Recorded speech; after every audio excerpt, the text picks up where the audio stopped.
Hi, let me tell you a little bit about my upbringing and then how I met and married my husband.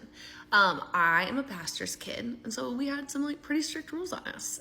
We were only allowed to go to 2 dances a year. I wasn't allowed to wear tank tops. I also know that some of these ways, as silly as those two sound, there were many ways that my parents protected me. Now you're referring to sharing blankets, because I kind of made that silly comment about my husband. My husband and I met when I was 17. We got engaged and then married when I was 18. Were we fooling around and sharing blankets? Yeah, we were. Sorry, Mom.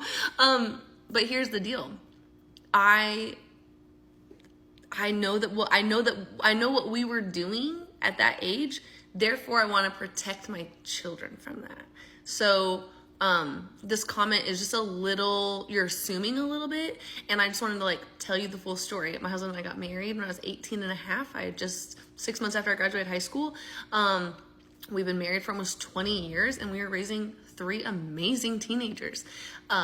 We are also young enough that we vividly remember what high school was like and the things that we want to protect them from. So yeah, that's just kind of a little bit of insight.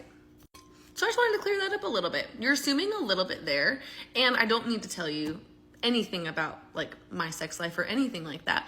But I just wanted to say we got married young. I don't recommend it for everybody, but here we are 20 years later with a pretty rad family. So I just wanted to share a little bit of insight on that.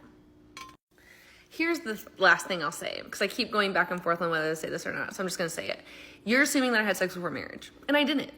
So we were fooling around with one blanket, which is what I'm trying to prevent for my kids.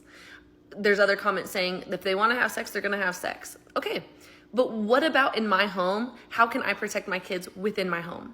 That's one of the ways that I choose to protect my kids within my home. So you're assuming a lot here, which is fine, but I can share a little bit too.